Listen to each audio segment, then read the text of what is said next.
The phone rang at 3:47 in the morning, which in my world meant someone was either dead or about to be. I was in the middle of negotiating a weapons shipment with a particularly nervous arms dealer when Marco's name flashed across the screen.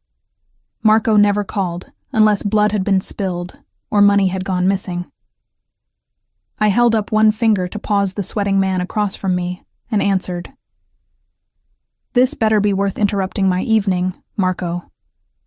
"Boss, we got a situation at the Raven's Nest." His voice carried that edge I'd learned to recognize over 15 years of working together. Not quite panic, but definitely confusion. "There's a kid here, a little girl. She was left at the door with a bag and some papers." I pinched the bridge of my nose, already feeling the migraine forming. Chicago's streets were cruel to abandoned children, but this wasn't a charity organization. "Call social services. We're not running a daycare." "Boss, you need to see the papers. She says—" Marco's voice dropped lower, and I could hear other voices murmuring in the background. "The kid says she's your daughter." The room suddenly felt too small, too hot. My hands, which had held guns without trembling and signed death warrants without hesitation, went completely still.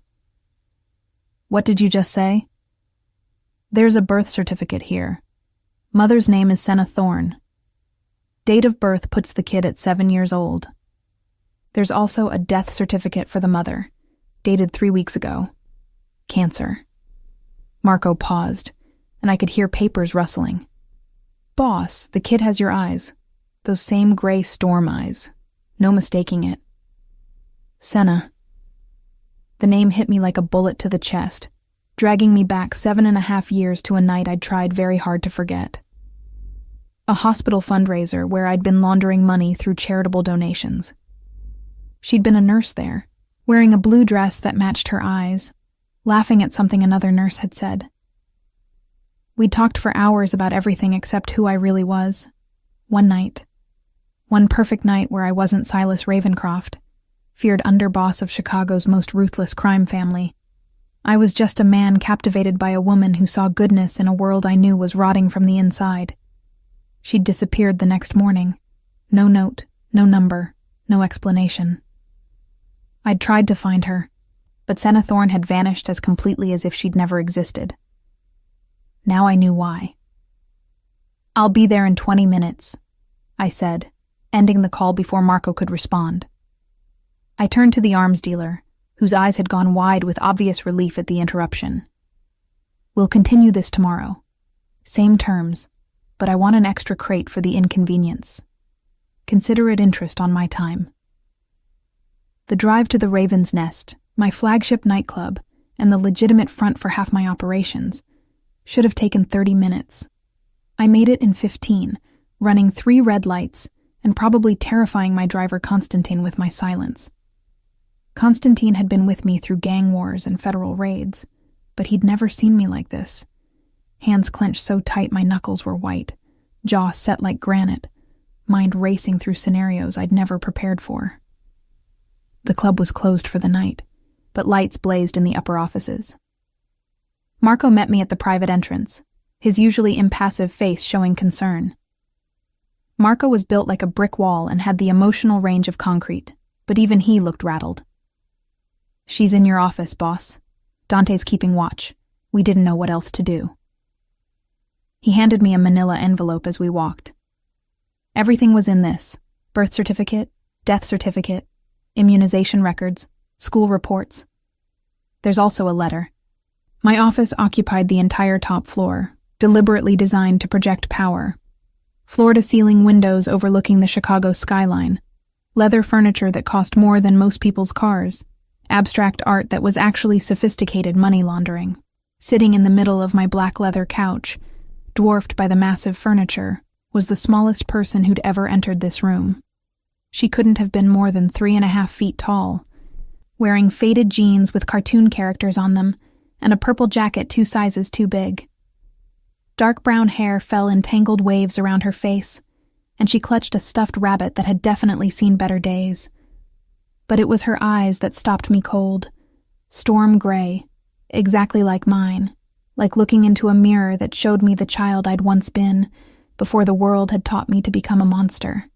She looked up when I entered, and instead of fear, I saw assessment. This 7-year-old child was evaluating me with the same calculating gaze I used on my enemies.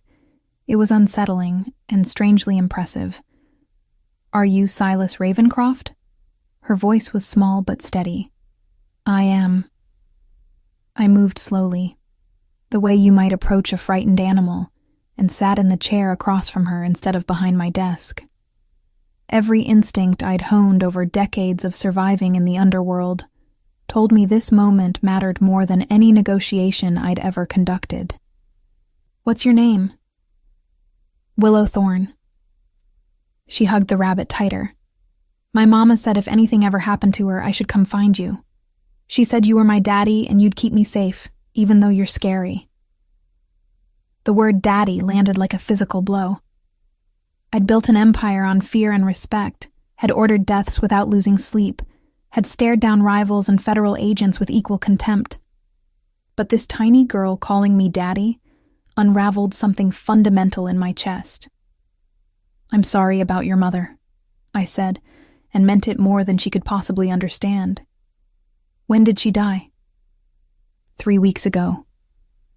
Willow's eyes filled with tears, but she blinked them back with determination that reminded me painfully of myself. "The cancer came back really fast.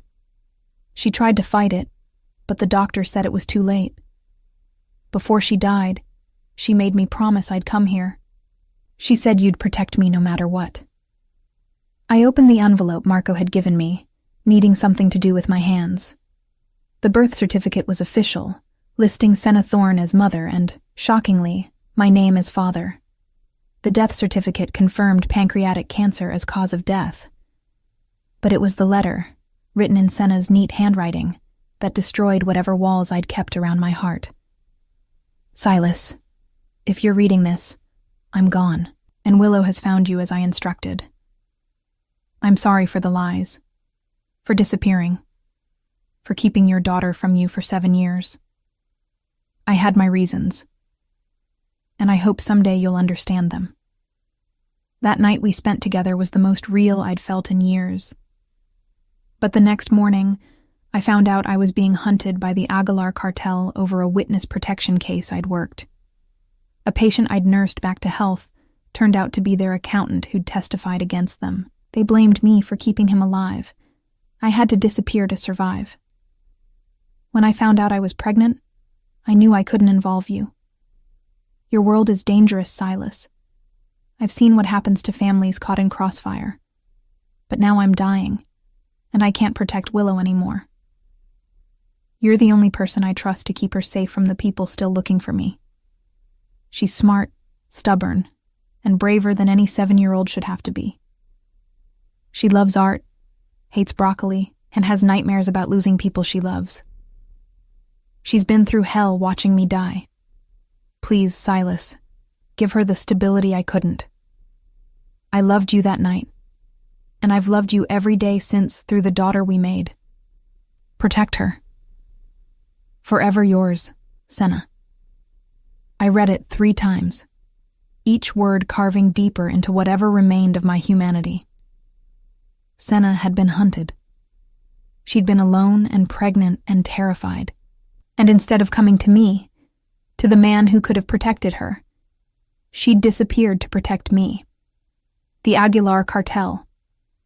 Mexican drug smugglers who'd been expanding into Chicago for years. We'd had skirmishes, territorial disputes, but nothing that explained why they'd hunt a nurse for 7 years. Did your mother ever talk about people looking for her? I asked Willow gently. She nodded, fingers twisting in the rabbit's worn fur. Sometimes we had to move really fast. Mama would pack everything in the middle of the night and we'd go to a new city. She always said we were on an adventure, but I knew she was scared. The last place we lived, in Cincinnati, some men in a black car followed us from school. Mama got really sick after that. The stress made the cancer worse, the doctor said. Rage, pure and incandescent, flooded through me. The Aguilar cartel had killed Senna as surely as if they'd put a bullet in her brain. They'd hunted her for years, stressed her into illness, stolen years I should have had with my daughter. They'd created this terrified child who'd had to watch her mother waste away while running from shadows. But I couldn't show that fury to Willow. She'd been through enough trauma. So I carefully folded the letter and set it aside, then looked at this little stranger who carried my DNA and Senna's courage. Willow, I need you to understand something. I'm not a good man. Your mother was right that my world is dangerous. But she was also right that I'll protect you no matter what. I leaned forward, holding her gaze with mine. From this moment on, you're safe. No one will hurt you. No one will hunt you. And anyone who tries will have to go through me first. Are you really bad? She asked with heartbreaking directness. Mama said you did scary things, but that you'd never hurt someone who didn't deserve it. How did I explain to a 7-year-old that I ran organized crime operations? That the money funding this building came from weapons deals and protection rackets? That I'd killed men with my own hands and ordered the deaths of dozens more? I do things that aren't always legal, I said carefully. But I follow a code. I don't hurt innocent people. I don't involve children. And I always protect what's mine. I paused, then added what I needed her to hear. You're mine, Willow, my daughter. That makes you the most protected person in Chicago. She studied me for a long moment, then did something completely unexpected. She slid off the couch, crossed the space between us, and wrapped her small arms around my neck. Mama said you'd smell like leather and coffee. She was right. My arms came up automatically, awkwardly, holding this small, fragile thing who'd just upended my entire existence. She was so tiny, so breakable. And suddenly I understood why parents became irrational when their children were threatened. I'd burn Chicago to the ground before I let anyone touch her. The first week with Willow was like learning a foreign language while simultaneously running a criminal empire. On Monday morning, I sat through a meeting about territorial disputes with the Irish mob, while Marco texted me that Willow had refused to eat anything except chocolate chip cookies for breakfast. On Tuesday, I negotiated a truce with corrupt police officials, while my phone buzzed with updates that Willow had locked herself in the bathroom at my penthouse and wouldn't come out. Wednesday brought a weapons inspection at the docks, and the revelation that 7-year-olds required something called playdates with age-appropriate friends. I'd faced down cartel enforcers, federal investigations, and rival mob bosses without breaking a sweat. A 70-pound child brought me to my knees daily. "Boss, we've got a problem," Marco said. Thursday afternoon, standing in my office doorway with an expression that suggested he'd rather face a firing squad than continue this conversation. The kid needs to go to school, and she needs, girl things, clothes, hair stuff. I don't know, maybe someone who can do pigtails? The nanny you hired quit this morning after Willow asked her if she knew how to shoot a gun. I looked up from the shipping manifests I'd been reviewing. Legitimate containers hiding very illegitimate cargo. The nanny quit? That's the third one this week. Yeah, well, this one found Willow in your study looking at surveillance photos from the Kozlov operation. Willow wanted to know why the Russian guy was bleeding. Marco scrubbed a hand over his face. "Boss, I know you're trying, but the kid's been exposed to our world way too fast. She's asking questions 7-year-olds shouldn't even know exist." He wasn't wrong. I'd been so focused on keeping Willow safe that I hadn't considered how abnormal my life would seem to a child who'd spent 7 years living normally with Senna. My penthouse had panic rooms and enough weapons to outfit a small army. My staff consisted of enforcers and assassins who'd kill without hesitation. Every conversation I had involved violence, money, or both. This wasn't an environment for raising a child, but it was my environment, and Willow was now part of my world, whether I liked it or not. "Set up an appointment with that private school in Lincoln Park," I said, making a decision. "The one that costs more than some people's mortgages. They'll take her with enough monetary persuasion, and their security is excellent. Boss, that school has a waiting list years long. They don't just... Marco. I own 3 buildings in Lincoln Park, including the one that houses their endowment fund offices. They'll take her. Also, find me someone who knows about children. Not a nanny. Someone who can teach me what the hell I'm supposed to be doing. That someone turned out to be Vera Kozlov, sister to the very Russian man who'd been bleeding in my surveillance photos. Vera was 60, terrifying in her own right, and had raised 7 children in the middle of Moscow's organized crime world before emigrating to Chicago. When I'd explained my situation, carefully editing out exactly how her brother had ended up bleeding, she'd looked at me like I was the stupidest man she'd ever met. "You want to learn to be father?" she'd said in heavily accented English. "First rule, child needs routine. Bedtime, mealtime, bath time. Same every day. Children need to know what comes next. Makes them feel safe." "I can do routine," I'd said confidently.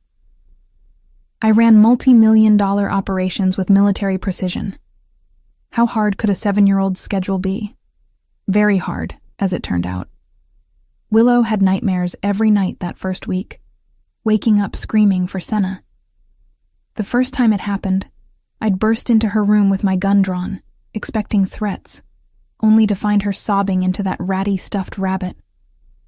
I'd stood there frozen, completely unprepared for this scenario, until instinct had overridden training and I'd gathered her into my arms.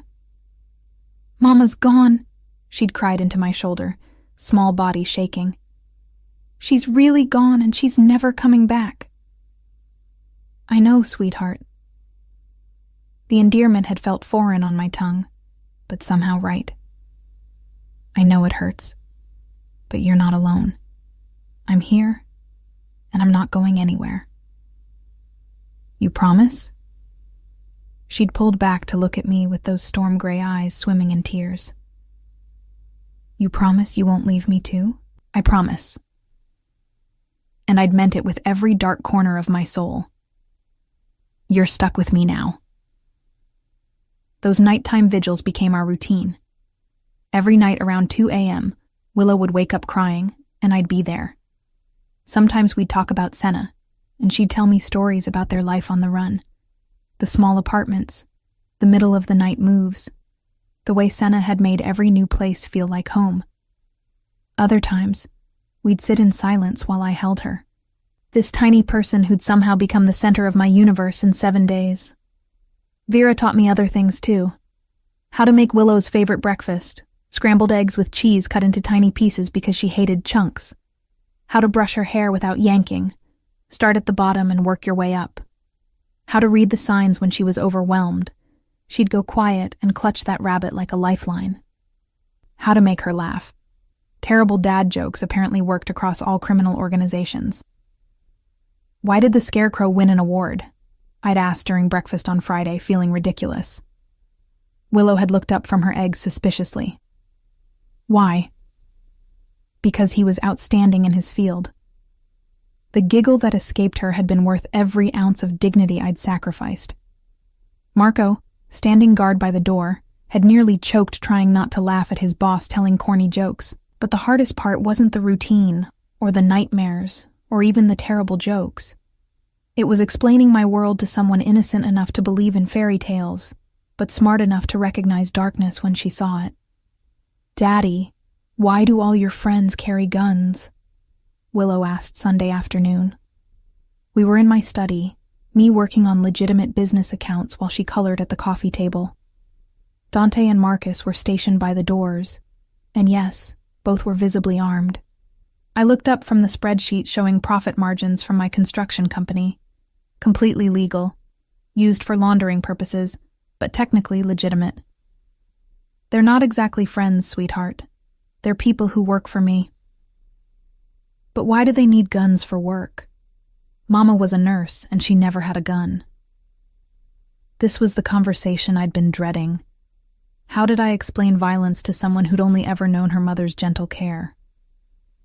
"Some people in this world are dangerous," I said carefully, gesturing for her to come sit with me.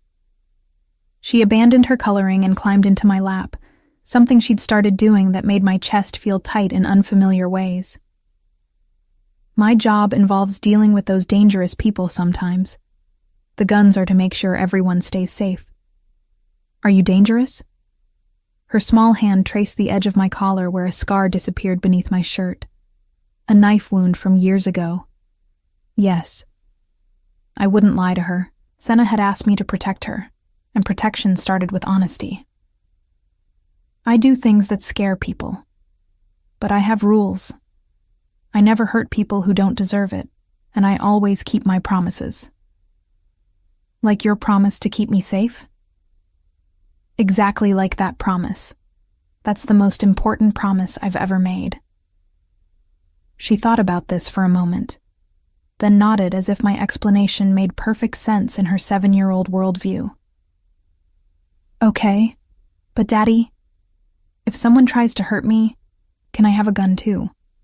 Absolutely not. But you just said, when you're older, I'll teach you to protect yourself. But right now, you're 7. Your job is to be a kid, go to school, make friends, and let me handle the dangerous stuff. I tapped her nose gently. Deal? Can I at least learn karate? I couldn't help but laugh. Yes, we can do karate. That's actually a good idea. That night, after I'd read her 3 chapters of some book about magical horses, and she'd finally fallen asleep, I stood in her doorway watching her breathe. The guest room had been transformed over the past week, walls painted soft purple, shelves filled with books and toys, that ratty rabbit occupying pride of place on her pillow. She looked so small in the queen-sized bed, so vulnerable, and I felt the weight of responsibility settle even heavier on my shoulders. I'd killed for less than what the Aguilar cartel had done to Senna and Willow. They'd hunted an innocent woman to death and traumatized my daughter. That debt would be paid in blood. But first, I had to master the art of making school lunches and learning to braid hair. Vera had been adamant that Willow needed normalcy, and apparently normalcy included things like cute braids and fun lunch notes. Marco found me in the kitchen at midnight, watching YouTube videos on how to braid hair, surrounded by practice ropes, and growing increasingly frustrated. Boss, what the hell are you doing? Learning skills, I said grimly, attempting something called a French braid on a rope and failing miserably. Apparently fathers are supposed to know this stuff. Marco stared at me. Silas Ravencroft, the man who'd taken over Chicago's underworld through calculated violence and strategic brilliance, watching hair tutorials at midnight. This is surreal, he finally said. Last week you orchestrated a hostile takeover of the Calabrese family's gambling operations. Tonight you're learning to braid hair. Willow starts school Monday. She needs to look put together, not like she's being raised by criminals. I threw the rope down in frustration. How hard can braiding be? It's just twisted sections of hair. It's braiding, boss, not diffusing a bomb. I've diffused actual bombs. This is harder. Marco picked up his phone and made a call. 20 minutes later, Vera Kozlov arrived at my penthouse, took one look at me surrounded by ropes and YouTube tutorials, and laughed so hard I thought she might need medical attention. Stupid man, she said affectionately, wiping tears from her eyes. You cannot learn braiding from videos. Come, I teach you properly. We spent 2 hours in my kitchen, Vera patiently showing me how to section hair, how to keep tension even, how to secure the end without making it too tight. By 3 a.m., I could manage a basic braid. By 4 a.m., I'd graduated to something that almost resembled the French braid from the video. Good enough, Vera declared. Now you practice every day. Also, you need to take her shopping. Girl cannot go to fancy school with only 3 outfits. I'll have someone buy... No. Vera's voice went sharp. You take her. Father and daughter shopping trip. She needs to pick things she likes, and you need to learn what she likes. This is bonding. Bonding through shopping. I'd negotiated $1 million deals and survived assassination attempts, but apparently retail therapy was my next challenge. Monday morning arrived with the speed of an oncoming train. Willow stood in her new private school uniform, navy skirt, white blouse, little blazer, looking simultaneously adorable and terrified. I'd managed an acceptable braid on the first try, which Vera would definitely hear about. "What if they don't like me?" Willow whispered, as we walked toward Lincoln Park Preparatory Academy. I'd driven her myself instead of sending Constantine, needing this moment with her. "What if they think I'm weird because I don't have a mom?" I knelt down to her level right there on the sidewalk, ignoring the stares from other parents arriving with their children. "Listen to me, Willow. Anyone who doesn't like you isn't worth your time. You're smart, brave, and strong. You've survived things these kids couldn't even imagine. That makes you extraordinary. But I miss Mama." Her eyes filled with tears. "She was supposed to be here for my first day." "I know, sweetheart. I know." I pulled her into a hug, this small person who'd become everything in just over a week. "Your Mama loved you more than anything. She'd be so proud of how brave you're being." "Are you proud of me?" "Every single second of every single day." The first phone call from Lincoln Park Preparatory came 3 days after Willow started school. I was in the middle of a tense meeting with the Calabrese family, who were not happy about my recent acquisition of their gambling operations, when my personal line rang. Only 3 people had that number: Marco, Dante, and now the school. I answered immediately, holding up a hand to silence the angry Italian man mid-threat. "Ravencroft." "Mr. Ravencroft, this is Principal Morrison. I'm calling about Willow."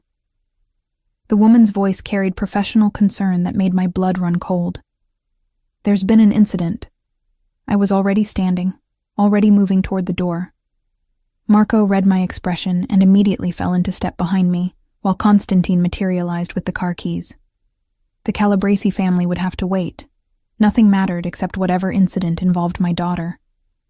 "What happened? Is she hurt?" I kept my voice level through sheer force of will, but my hands had already curled into fists. "She's physically fine, but emotionally upset. There was an altercation during lunch. Another student made comments about her not having a mother, and Willow responded by pushing the child into a mud puddle and telling her, and I quote, 'My daddy could make your daddy disappear forever.'"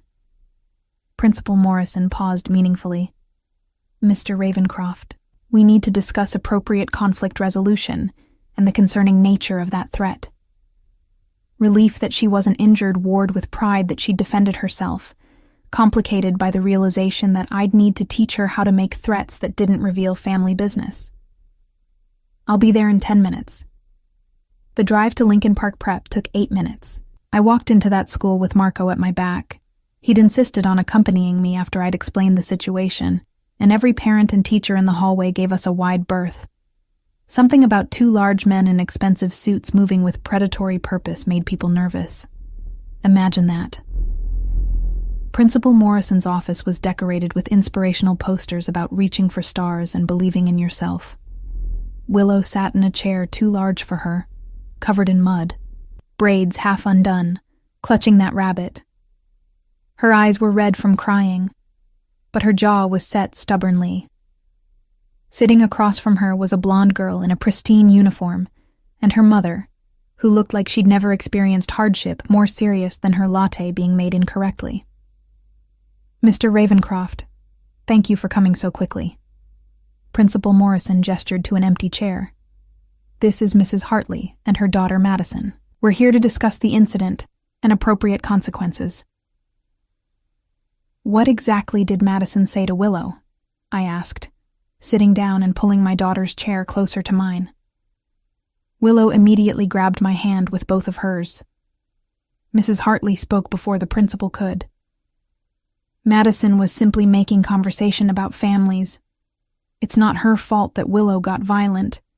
We expect better from students at this institution." I asked what she said, not your interpretation of events. My voice dropped into the register that made grown men confess secrets. "Principal Morrison?" The principal looked uncomfortable. Madison apparently asked Willow why her mother wasn't at drop-off this morning. When Willow explained that her mother passed away, Madison said, and I'm quoting multiple witnesses here, "That's what happens when poor people don't go to good doctors. My mommy says people like your mommy die because they're not smart enough to get good insurance." The temperature in the room seemed to drop 20 degrees. I looked at Madison Hartley with the same expression I used on people who'd betrayed my trust. The child shrank back into her chair. "That," I said quietly, "is what you consider making conversation about families?" Mrs. Hartley flushed. Children don't understand the nuances of... Children understand cruelty perfectly well. They learn it from somewhere. I turned my attention to Principal Morrison. "My daughter lost her mother 3 weeks ago to cancer. She's 7 years old, attending a new school, trying to build a life after watching the person she loved most die slowly. And this child mocked her grief by suggesting her mother died due to poverty and stupidity." "Mr. Ravencroft, I understand you're upset, but Willow's response was physically violent and included a threat that we cannot ignore. We have zero-tolerance policies for... She pushed a bully into mud. That's hardly violence. As for the threat, she's 7. Children exaggerate." I looked at Willow, whose expression had gone from miserable to hopeful. "Did you hit Madison?" "No, Daddy. I just pushed her a little bit. She kept saying mean things about Mama even after I told her to stop." "And what did you say exactly?" Willow's voice dropped to a whisper. "I said you could make her daddy disappear forever. I'm sorry. I know I'm not supposed to talk about what you do. Out of the mouths of babes." I squeezed her hand gently. "We'll discuss appropriate responses at home. But you defended your mother's memory and yourself. That's not something to apologize for." "Mr. Ravencroft, I must insist," Principal Morrison began. "How much did I donate to this school's endowment fund to secure Willow's placement?" I interrupted pleasantly. "That's not relevant to..." $2.5 million. Relevant enough to warrant considering context before punishment? I stood, bringing Willow up with me. "Here's what's going to happen. Willow will apologize for the push and the dramatic threat. Madison will apologize for mocking a child's dead mother. And Mrs. Hartley will explain to her daughter why cruelty disguised as conversation is unacceptable." Mrs. Hartley spluttered. "I will not have my daughter. Your daughter told mine that her mother died because she was poor and stupid. Either Madison learns consequences now, or she grows up to be the kind of adult who kicks people when they're down." I picked up Willow's backpack. "I'm sure you'd prefer the former." Principal Morrison looked between us, clearly calculating whether pushing this was worth losing a major donor. "Perhaps we can resolve this with apologies from both girls and a discussion about empathy in Mrs. Crawford's social-emotional learning class." "Acceptable. Willow?" My daughter looked at Madison with an expression far too mature for 7 years old. "I'm sorry I pushed you into the mud. That was wrong. But you were really mean about my mama, and that hurt my feelings." Madison, to her credit, looked genuinely ashamed under my stare. "I'm sorry too. I didn't know your mama just died. That was mean." We left the school with Willow's hand still gripping mine, her uniform covered in mud, and her head held high. Marco had remained silent through the entire meeting, but I caught him hiding a smile as we walked to the car. "Boss, that was..." "Don't say it." "You went full protective dad mode. It was terrifying and hilarious." I shot him a look that usually made people reconsider their life choices, but Marco just laughed. 3 years as my right-hand man had apparently made him immune to intimidation. That night, after Willow had showered and changed into her favorite purple pajamas, we sat together in her room while I attempted to explain the concept of proportional response. "Daddy, why didn't you get mad at me for what I said?" She was cuddled against my side, rabbit tucked under one arm. "Because you were defending yourself and your mother's memory. That's not wrong. But sweetheart, you can't tell people I can make someone disappear." Why not? You can, can't you? I paused, trying to figure out how to explain criminal operations to a child. That's adult business, not something for school conversations. When kids are mean, you tell a teacher, or you use your words to stand up for yourself. You don't make threats about what I might do. But I wanted Madison to know she can't be mean to me because I have a scary daddy who loves me. My chest constricted at those words. Scary daddy who loves me. That's what I'd become. A criminal raising a child who saw my darkness but still felt safe with me. I do love you, Willow. More than I knew I could love anyone. But part of keeping you safe means teaching you when to fight and when to walk away. I kissed the top of her head. You're allowed to be proud that your daddy protects you, but the details of how I protect people need to stay private. Can you understand that? Like when Mama used to tell people we were on vacation instead of hiding. Exactly like that. Some truths are for family only. She nodded against my shoulder, and we sat in comfortable silence for a few minutes before she spoke again. Daddy? Do you think Mama would be mad that I got in trouble at school? No, sweetheart. I think she'd be proud that you stood up for yourself. And I think she'd love that you're so fiercely loyal to her memory. I pulled back to look at her. Your Mama was one of the bravest people I ever met. You're just like her. Tell me about when you met her. I'd told her this story every night since she'd arrived, and each time I found new details to share. The way Senna had laughed, the dress she'd worn, how she'd challenged my cynical worldview with her optimism. Tonight, I told her about the moment I'd known I was falling for her mother. She was talking about why she became a nurse, I said, remembering that night with painful clarity. She said everyone deserves dignity when they're vulnerable, and healthcare was how she gave people that dignity. I'd spent my whole life seeing the worst in people, and there she was, determined to see the best. Did you love her? I did, very much. I just didn't know I loved her until it was too late. I tucked Willow's blanket around her shoulders. But she gave me the best gift she possibly could. She gave me you.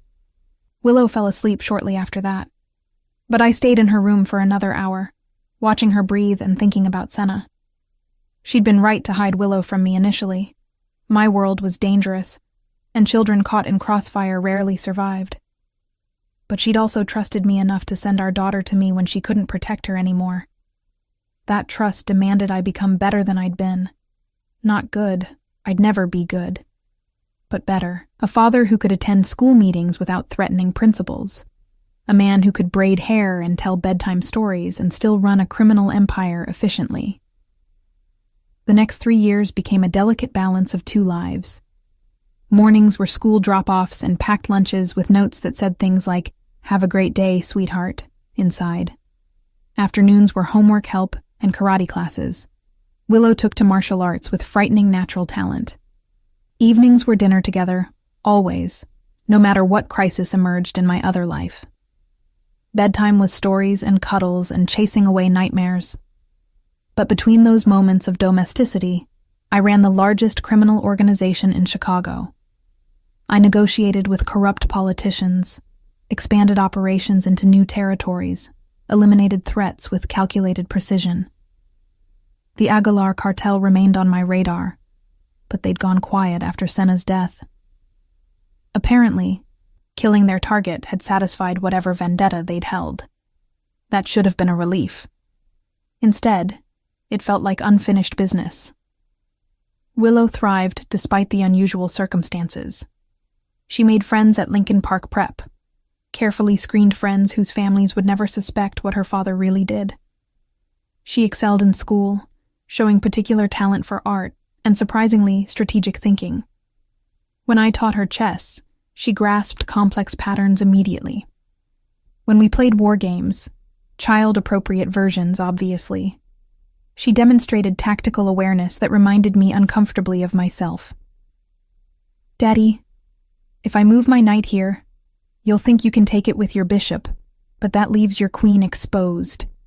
she'd announced at age 9 during a chess match. Very good. And what would you do if I don't fall for the trap? I have 3 backup plans depending on which piece you move. Marco, watching this exchange from his position by the door, had muttered, "Boss, your kid is going to be terrifying when she grows up." He wasn't wrong. Willow had inherited my strategic mind and Senna's empathy, a combination that would either make her extraordinary or dangerous. Possibly both. By the time she turned 10, Willow knew more about my business than any child should. Not because I'd told her, but because she was observant and intelligent enough to piece things together. She knew Marco and Dante were more than employees. She knew the business meetings I attended often involved violence. She knew people feared me for good reason. But she also knew I'd die before I let anything hurt her. She knew I attended every school event, even if it meant leaving crucial negotiations. She knew I'd learned to braid complicated styles just to make her smile. She knew that beneath the reputation and the violence, I loved her absolutely. "You know what you do is bad, right, Daddy?" she asked one night when she was 10. We were in my study, her working on homework while I reviewed financial reports. "I do." "But you do it anyway." "Yes. Why?" I set down the reports and gave her my full attention. "Because someone has to control the darkness, Willow. If men like me didn't create structure and rules in the underworld, it would be chaos. More people would get hurt. More innocent people." I paused, choosing my words carefully. "I'm not a hero, but I follow a code. I don't hurt people who don't deserve it. I protect what's mine. And I make sure the truly evil people don't gain power." Is that what Mama understood about you? I think so. I think she saw that I wasn't good, but I wasn't completely evil either. I existed in the space between. Willow thought about this for a long moment. "When I grow up, I want to be like both of you. Strong like you, but kind like Mama. Then you'll be unstoppable." Those 3 years were the happiest of my life despite their complications. I'd found purpose beyond power and profit. Every decision I made was filtered through a new question. How does this affect Willow's safety and future? I eliminated threats more efficiently because I had someone to protect. I diversified operations to create legitimate business fronts that could support her if something happened to me. I built alliances that would survive my death and keep her safe. Everything I did for her. But the past has a way of catching up with you, no matter how fast you run or how well you hide. The call came on a Wednesday afternoon in September, when Willow was 10 years old. I was in a meeting with Constantine reviewing security protocols for a shipment arriving from Eastern Europe when Marco burst through the door without knocking, a violation of protocol that immediately set off alarms. "Boss, Willow's been taken." His face was ashen, eyes wide with something I'd never seen from him before. Fear. Real, genuine fear. "They grabbed her leaving karate class 15 minutes ago. 2 vehicles, professional extraction, disabled her security detail without killing them. They wanted us to know this was planned." The world narrowed to a single point of white-hot rage. Someone had taken my daughter. Someone had put their hands on my child and stolen her. Every instinct I'd honed over decades screamed for blood, for violence, for the complete annihilation of whoever had dared touch what was mine. "Who?" The word came out flat, deadly calm that made everyone in the room freeze. "We don't know yet. They left no—" Marco's phone buzzed. He looked at the screen, and his expression went from fearful to horrified. "Boss, you need to see this." He turned his phone toward me. The video showed Willow in what looked like a warehouse, tied to a chair, but seemingly unharmed. She looked terrified, but was clearly trying to appear brave, jaw set stubbornly, eyes dry despite obvious fear. Behind her stood 3 men in masks. Then one of the masked men spoke in accented English that made my blood turn to ice. "Silas Ravencroft, we are Aguilar Cartel. You have something we want. territory, respect, and compensation for years of interference. We have something you want. Your daughter. You have 48 hours to meet our demands or the girl dies.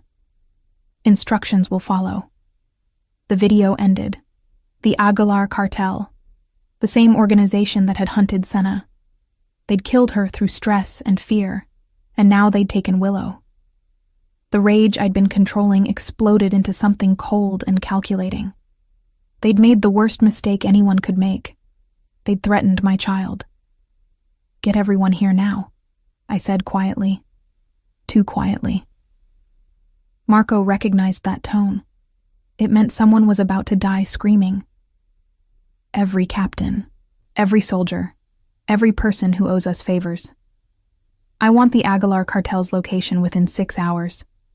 I want their organizational structure, their safe houses, their family members, everything. Boss, they said 48 hours. They don't get 48 hours. They don't get 48 minutes. They took my daughter, Marco. They're already dead. They just don't know it yet. I stood, already planning the assault. Call Dimitri and tell him I need his Bratva connections in Mexico. Call Chen and activate his Triad intelligence network. Call everyone we've ever worked with and tell them this is the favor I'm collecting.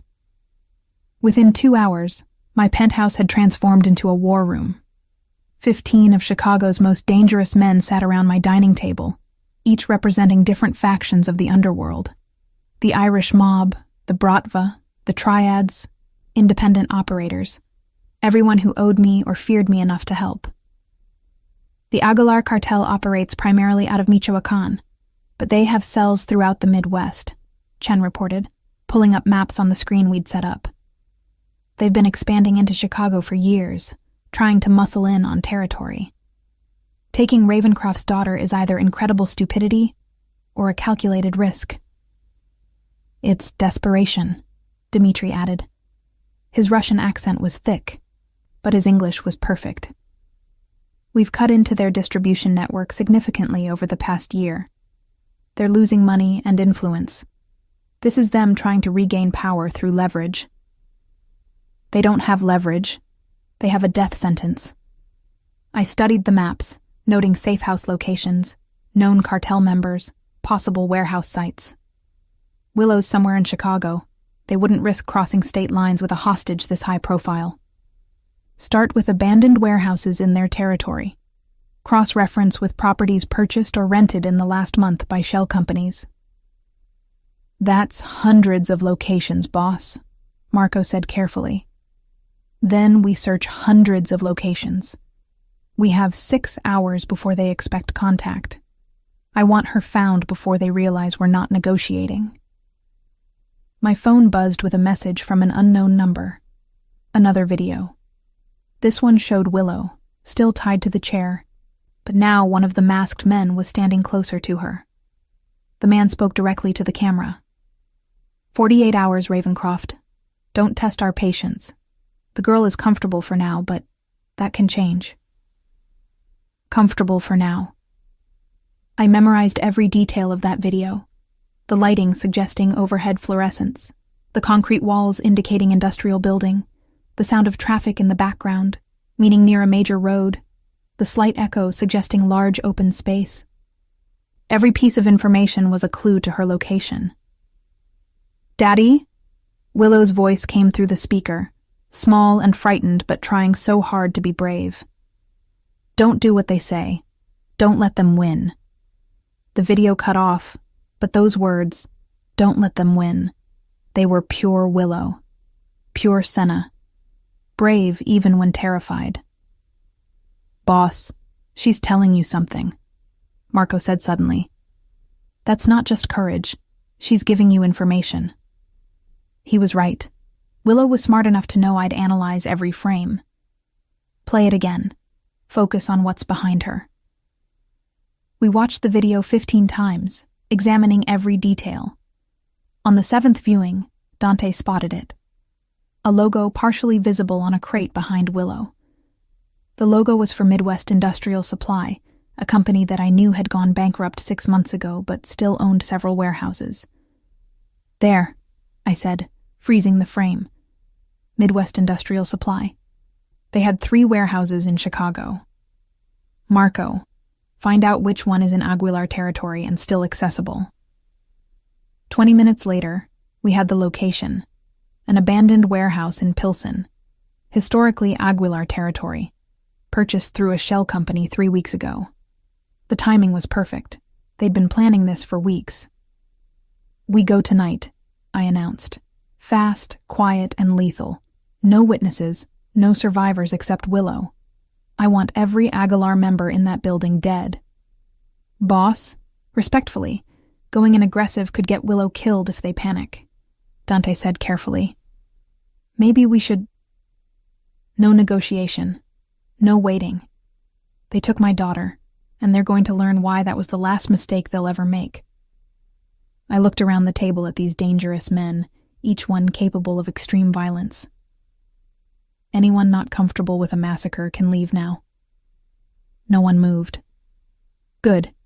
Gear up. We move in 2 hours. The assault on the Pilsen warehouse was planned with military precision. Dimitri's Bratva provided heavy weapons and breaching equipment. Chen's triad offered electronic warfare support to jam communications. The Irish mob created diversions on the other side of the city to pull police attention away. Marco coordinated teams to hit every known Aguilar safe house simultaneously. No one was escaping tonight. I led the primary team, 12 men who'd been with me through wars and federal investigations. We approached the warehouse at 2 a.m., using night vision and suppressed weapons. Thermal imaging showed 15 heat signatures inside, one much smaller than the others. Willow. Remember, I said quietly into the comms. The small signature is my daughter. Everything else is a target. No mistakes. The breach was textbook perfect. Dante's team hit the south entrance while Marco's team took the north. My team went through the roof, rappelling down on tactical lines directly into the main warehouse space. Suppressed gunfire sounded like whispers as we eliminated sentries. I dropped into the warehouse to find exactly what I'd expected. A large open space with concrete walls, overhead fluorescents, crates marked with Midwest Industrial Supply logos, and in the center, tied to a chair, was Willow. She wasn't crying. She wasn't screaming. She was sitting perfectly still, eyes tracking movement around her with the same calculated awareness I'd taught her during chess games. When she saw me descending from the ceiling like an avenging angel, her expression shifted from fear to relief to something that looked remarkably like pride. 3 men guarded her directly. They died before they could raise their weapons. The rest of the warehouse erupted into chaos as the Aguilar soldiers realized they were under assault. But we had surprise, superior numbers, and motivation that turned us into something beyond just armed men. We were a force of nature, eliminating every threat with cold efficiency. I reached Willow in under 90 seconds, cutting through her restraints while Marco and Dante secured the perimeter.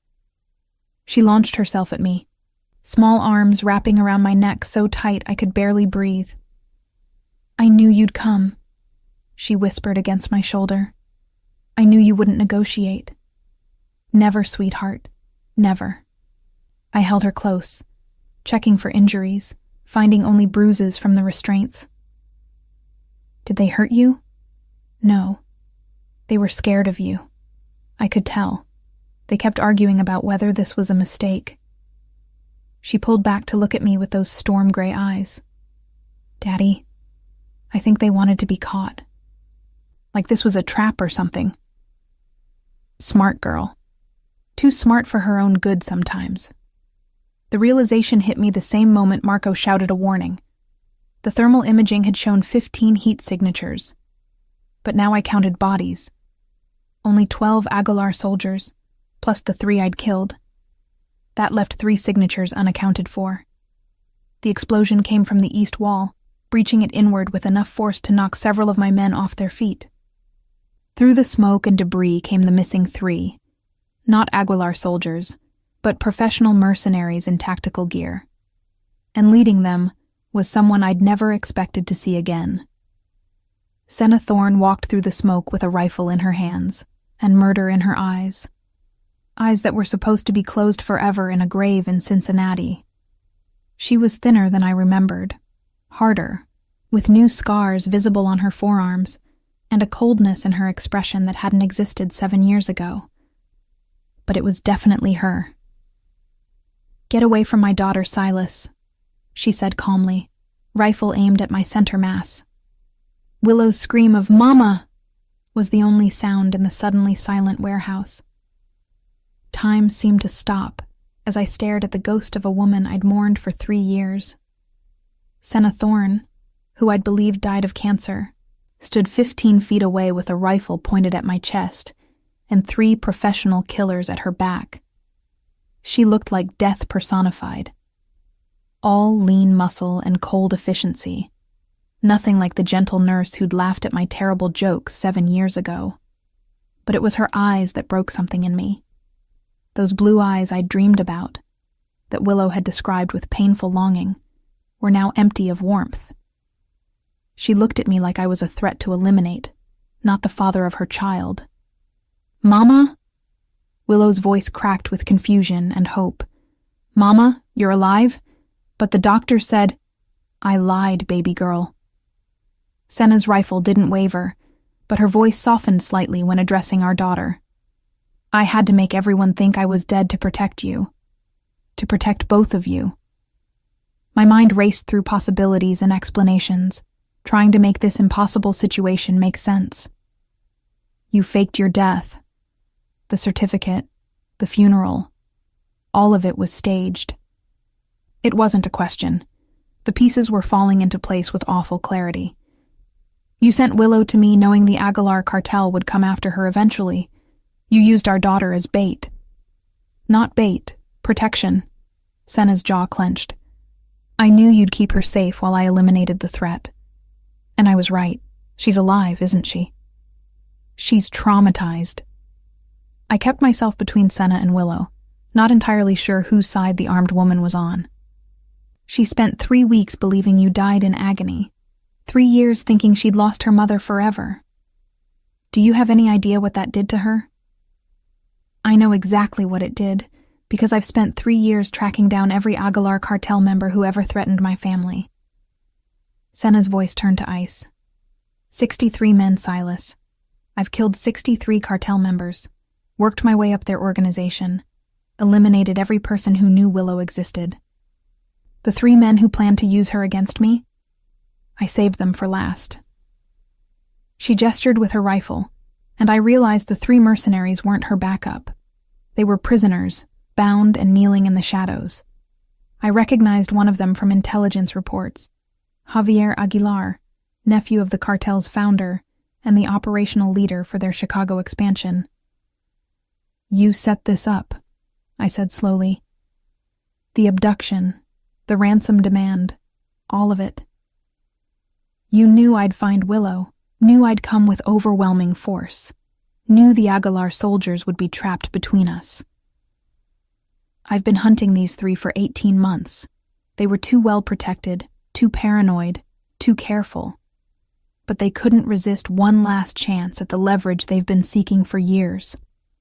Senna finally lowered her rifle, but her expression remained hard. "I needed them to come out of hiding, and they needed bait valuable enough to risk everything. Willow was that bait. You put our daughter in the crosshairs." The rage I'd been controlling exploded. "You used a 10-year-old child as part of an assassination plot." "I kept her alive," Senna shouted back. And there, finally, I saw emotion crack through her cold facade. "Do you think this was easy? Sending her away? Letting her believe I died? Watching from the shadows for 3 years while she grew up thinking I'd abandoned her?" "Mama?" Willow's small voice cut through our argument. "You've been watching me?" Senna's expression crumbled. "Every day, baby. Every single day. I was at your school plays, hidden in the back. I was outside your karate class. I watched you learn to ride a bike in Lincoln Park.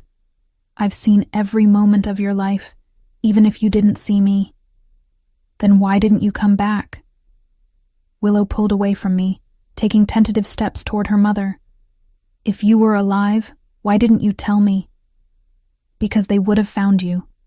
Senna dropped to her knees, setting her rifle aside, tears finally streaming down her face.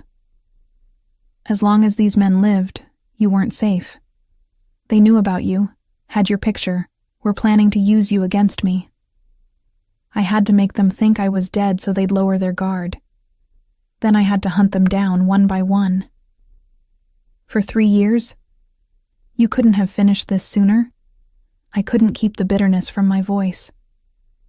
I'm one person, Silas. They're a cartel with hundreds of members spread across 2 continents.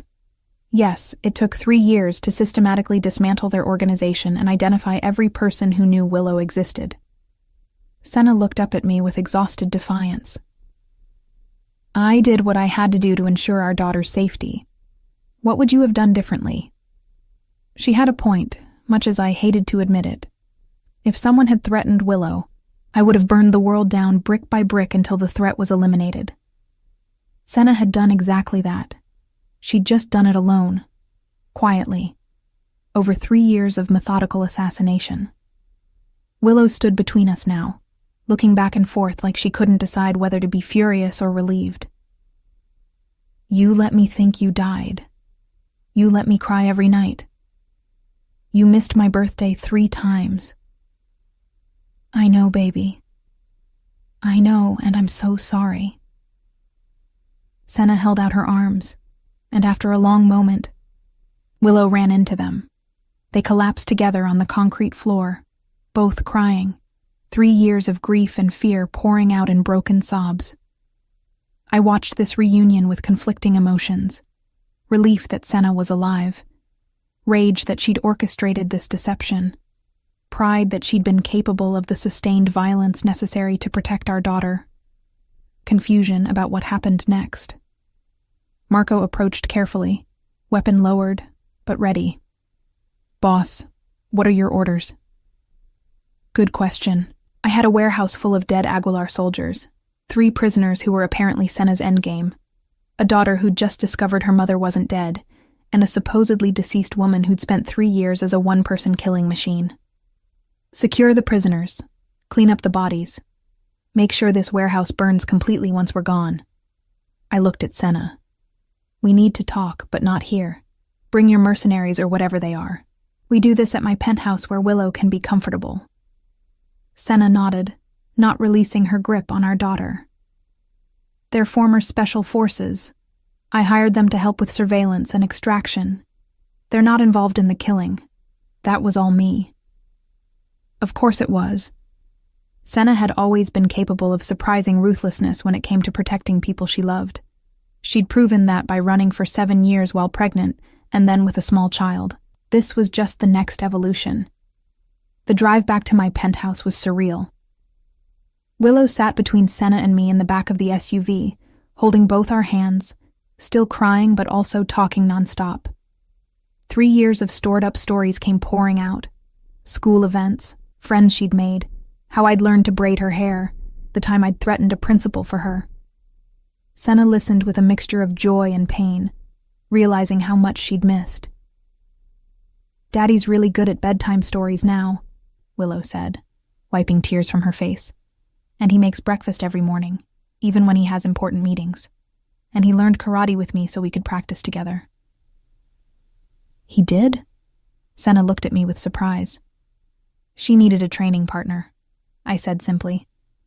And I needed to spend time with her. He's really protective, Willow continued. Like, really protective. One time a boy at school said I was weird, and Daddy showed up at the kid's house to talk to his parents. The boy apologized the next day. I had a conversation with his parents about appropriate behavior, I said defensively. A completely reasonable conversation that may have involved reminding them who owned the building they lived in. Senna actually laughed, a sound I'd thought I'd never hear again. You threatened to evict a family because their son was mean to Willow? I suggested that teaching their son manners would be in everyone's best interest. There's a difference. He's basically a scary, overprotective dad. Willow said proudly. But also he killed all those men who took me, so I think the overprotective part is actually good. Senna's smile faded. How many did you kill tonight? 12 personally. My men eliminated the rest. Why? I met her gaze steadily. Bothered by the body count? No, just calculating if I need to cover your tracks or if you have that handled. Marco, driving, made a choking sound that might have been a laugh. They're definitely Willow's parents, both terrifying, both calculated, both completely willing to commit mass murder for family. He wasn't wrong. At the penthouse, I sent Willow to shower and change into clean clothes while the adults talked strategy. Senna's 3 mercenaries, former Delta Force apparently, secured the perimeter while she, Marco, Dante, and I sat in my study with glasses of whiskey and the weight of the evening's revelations. So you spent 3 years systematically hunting cartel members, I said, breaking the silence. How exactly does a nurse become an assassin? Desperation and YouTube, mostly, Senna said dryly. Also, I remembered more from my teenage years than I'd realized. My father was military, taught me to shoot before I was 10. I just needed to relearn those skills and apply them to human targets instead of paper ones. And the 63 kills you mentioned? 66 now, including tonight. I kept detailed records. She pulled out a small notebook filled with names, dates, and locations. Every person who knew about Willow, who participated in hunting me, who could have posed a future threat. I verified each kill, made sure they couldn't warn anyone else, moved methodically up the chain. I studied the notebook with growing respect. This wasn't the work of an amateur or someone acting on emotion. This was calculated, patient, strategic assassination. How did you find them all? Patience, research. I spent 6 months infiltrating their organization as a cleaner. Someone who disposes of bodies and cleans crime scenes. Gave me access to their safe houses, their communications, their trust. Once I had the organizational structure mapped, I started eliminating targets from the bottom up. Why bottom up? Killing the leadership would have been more efficient. Because I needed information first. Each person I killed led me to the next. The foot soldiers knew about safe houses. The enforcers knew about money flows. The lieutenants knew about operations. By the time I reached the top, I had complete intelligence on every aspect of their organization. Senna took a long drink of whiskey. The 3 men tonight, Javier Aguilar, Carlos Mendoza, and Paulo Reyes, they're the ones who originally put the hit on me. They're the ones who caused all of this. And now, they're in your hands. What do you want done with them? I want them to disappear. Completely. No bodies found. No closure for their families. Just gone. I want the Aguilar cartel to spend the next decade wondering what happened to their leadership. Her eyes met mine with cold fury. I want them to fear the shadows the way I've feared them for 7 years. This was a side of Senna I'd never imagined existed. The gentle nurse who'd talked about giving people dignity had become something harder, darker. The hunted had become the hunter. Consider it done. I turned to Marco. Take the 3 prisoners to the facility in Gary, the one with the industrial equipment. I'll handle interrogation personally. Boss, maybe... Marco hesitated, looking between Senna and me. Maybe we should talk about what happens after. Like, long-term. Because this situation is complicated. He had a point. I'd spent 3 years raising Willow as a single father, building a life that included her completely. Now her mother was back from the dead, hardened by years of violence, and we had to figure out how this family functioned. One crisis at a time, I said. First, we eliminate the final threats. Then we figure out the rest. Willow emerged from her room in pajamas, hair still damp from the shower, rabbit clutched under one arm. She looked between her mother and me with an expression far too serious for a 10-year-old. Are you 2 going to fight about who gets to keep me? Senna and I exchanged glances. No, baby, Senna said softly. We're both keeping you. We're just figuring out how that works. Can we all live together? Like a real family?" Willow's hope was palpable and heartbreaking. Could we? I looked at Senna. This woman I'd loved once, had mourned, had replaced in Willow's life to the best of my ability. She'd spent 3 years becoming something similar to what I was. A killer with a code. Someone willing to do terrible things for the people they loved. "We can try," I said carefully. The integration of Senna Thorne into my life and organization was surprisingly smooth, considering she'd been legally dead for 3 years. We spent the first week focused entirely on Willow. Therapy sessions with a child psychologist who specialized in trauma, family dinners every night, slowly rebuilding the trust that had been shattered by Senna's staged death. Willow struggled with conflicting emotions, joy that her mother was alive, anger at the deception, fear that one of us would disappear again. "I'm not going anywhere," I told her every night during our bedtime routine. "Neither is your mother. You're stuck with both of us now." "Promise?" she'd ask, clutching that worn rabbit. "Promise. Cross my heart. Hope to die. Stick a needle in my eye." The childhood oath made her giggle despite everything. But beneath the family restoration, darker work was happening. The 3 Aguilar cartel leaders, Javier, Carlos, and Paulo, were being interrogated in the Gary facility. I'd personally spent hours extracting information about cartel operations, remaining threats, and whether anyone else knew about Willow's existence. The answers were satisfying. After Senna's 3-year campaign of elimination, only these 3 had possessed complete information about our family. Everyone else had fragments of intelligence that pointed nowhere. Senna participated in the interrogations with clinical detachment that was both impressive and unsettling. She'd ask detailed questions about organizational structure, verify answers against her own intelligence, and occasionally suggest enhanced techniques when subjects were resistant. This wasn't the woman who'd saved lives as a nurse. This was someone who'd spent 3 years learning to take them efficiently. "You're good at this," I observed during a break between sessions. We were watching through one-way glass as Paulo Reyes sobbed in his restraints, broken by psychological pressure rather than physical torture. Better than some of my most experienced interrogators. "I had excellent motivation to learn," Senna said flatly. "These men hunted me while I was pregnant, threatened my baby, caused me to spend 7 years running instead of living. Yes, I'm good at making them suffer. It's the only thing that's felt satisfying in years." I understood that sentiment completely. Vengeance was a powerful motivator. On the 8th day of our new family arrangement, we held an emergency meeting of Chicago's major criminal organizations, all the factions that had helped rescue Willow. Senna attended as my partner, and the reactions ranged from shock to respect. The story of her 3-year assassination campaign had spread through the underworld quickly. She'd become something of a legend, the nurse who'd become a ghost, the mother who'd hunted an entire cartel. "So you're just back now?" Chen asked bluntly. "Dead yesterday, alive today, and we're supposed to accept this?" "You're supposed to accept that the Aguilar cartel is finished," Senna replied calmly.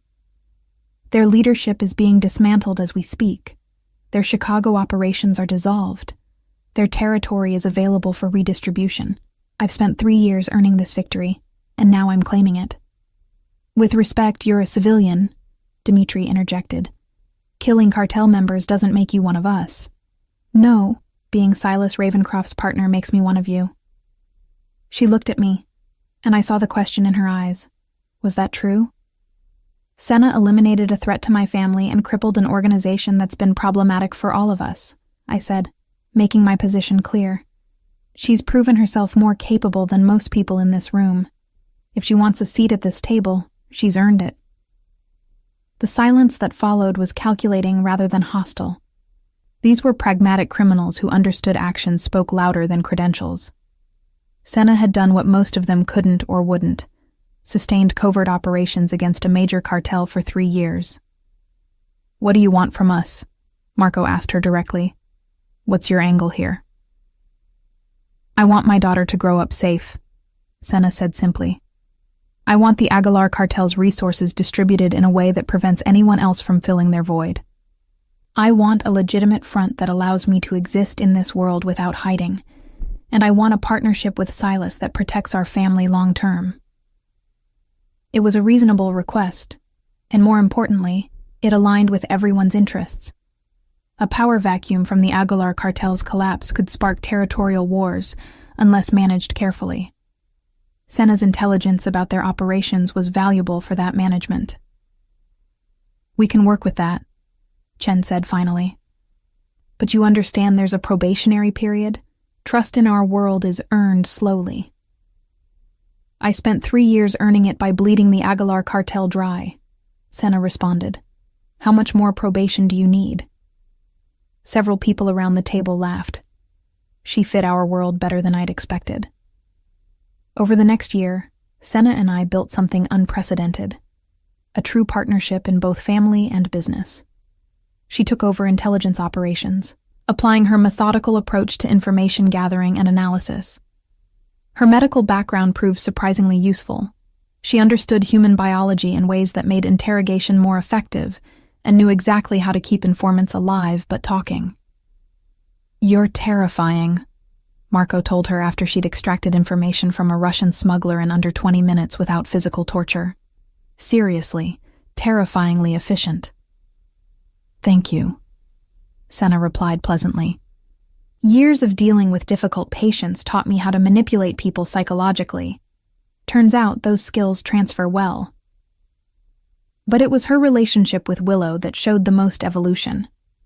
Our daughter, initially angry about the deception, gradually understood why her mother had made those impossible choices. Senna was brutally honest about the hunt, the kills, the loneliness of 3 years watching her daughter grow up from the shadows. I would have given anything to be there, Senna told Willow during one of their long talks. Every birthday, every school event, every time you needed me. But if I'd revealed myself too early, before all the threats were eliminated, they would have found us. They would have hurt you to hurt me. Like they tried to anyway? Willow asked. She was 11 now, old enough to understand complex motivations and difficult truths. Yes, except this time your father and I were ready. We eliminated the threat permanently. Senna brushed hair from Willow's face gently. I know what I did was terrible. I know I hurt you. But I won't apologize for keeping you alive. I'm glad you're not dead, Willow said finally. Even if I'm still mad about everything else, I'm glad you're alive. It was a start, more than I'd hoped for, honestly. The final disposal of Javier, Carlos, and Paulo happened 3 months after the warehouse incident. We made it public. Well, underworld public, to send a message. The 3 men who'd hunted Senna for years and threatened Willow simply vanished. No bodies, no evidence, no closure. The Aguilar cartel's remaining members received a simple message.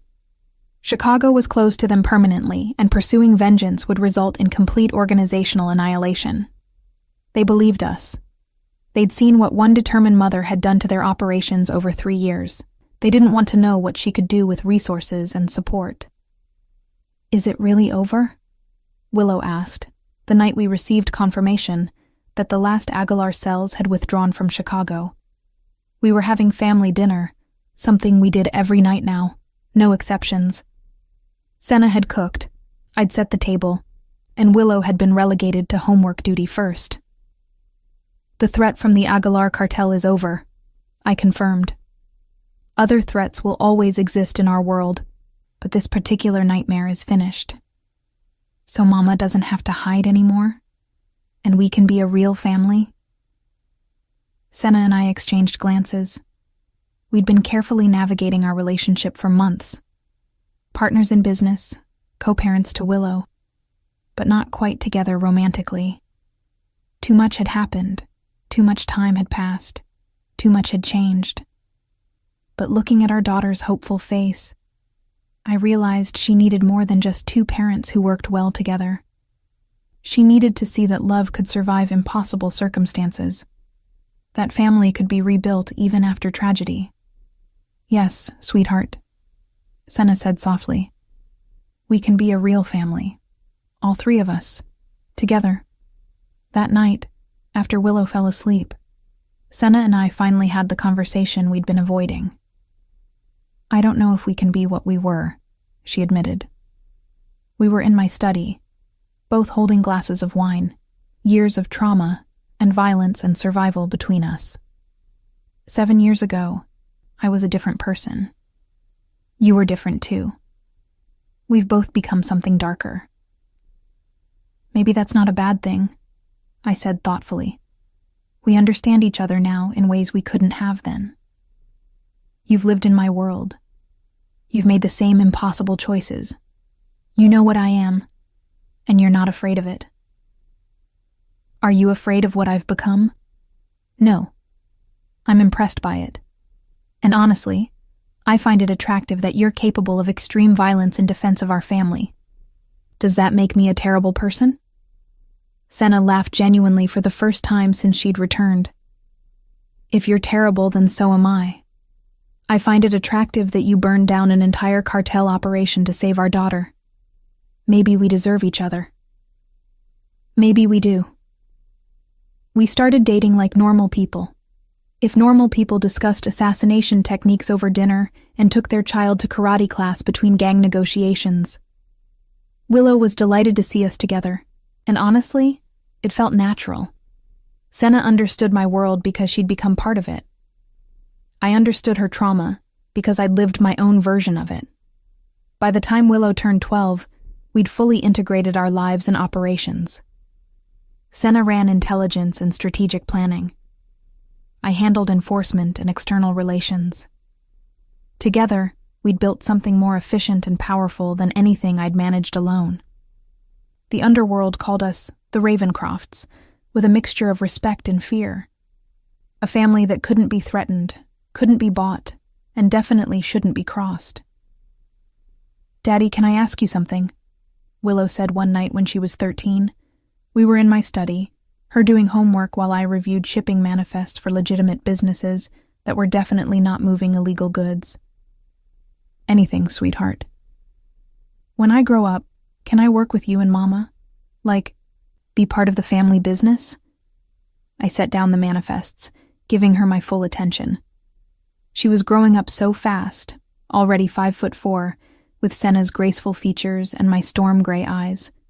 Smart as hell, strategically minded, and unfortunately interested in the family trade. That depends, I said carefully. Your mother and I built this empire so you'd have choices.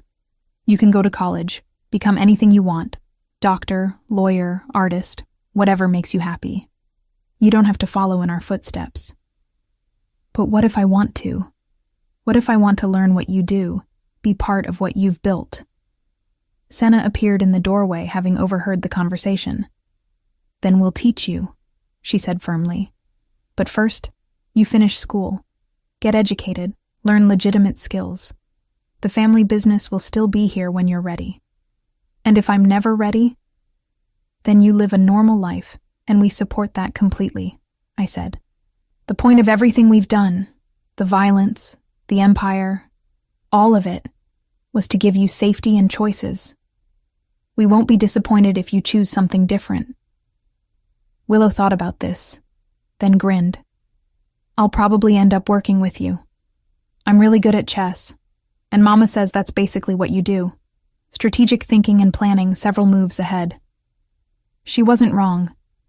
3 years later, when Willow turned 16, we finally told her the complete truth about everything.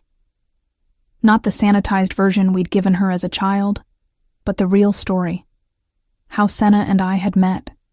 The one night that created her, why Senna had run, the extent of my criminal operations, the 66 people her mother had killed, and the ongoing work of running Chicago's underworld.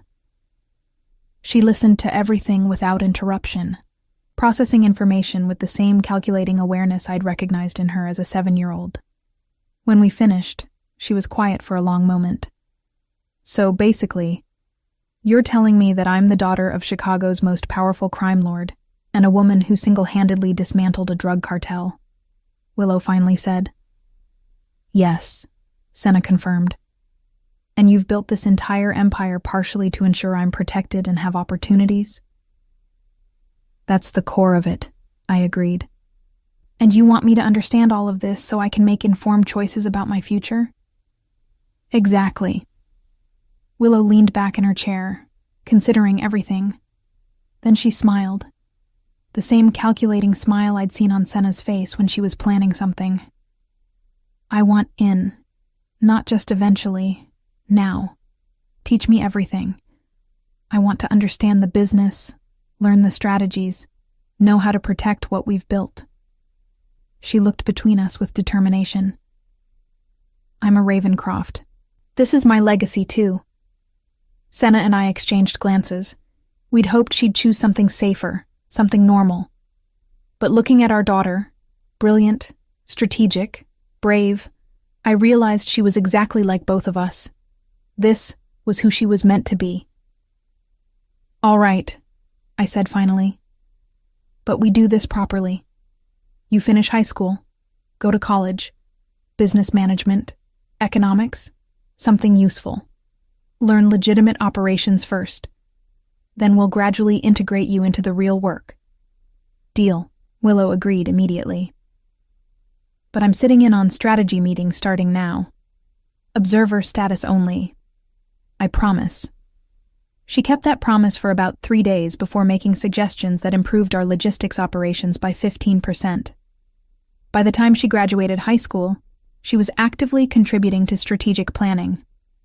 By the time she finished college at 22, she'd effectively become our third partner. The three of us, Silas, Senna, and Willow Ravencroft, built something unprecedented in Chicago's underworld. A true family business where loyalty came before profit, where violence was calculated rather than chaotic, where the next generation was trained properly rather than thrown into the fire. Willow was 25 when she officially took over daily operations, allowing Senna and me to transition into advisory roles. We'd spent 18 years building an empire that could sustain itself through generations.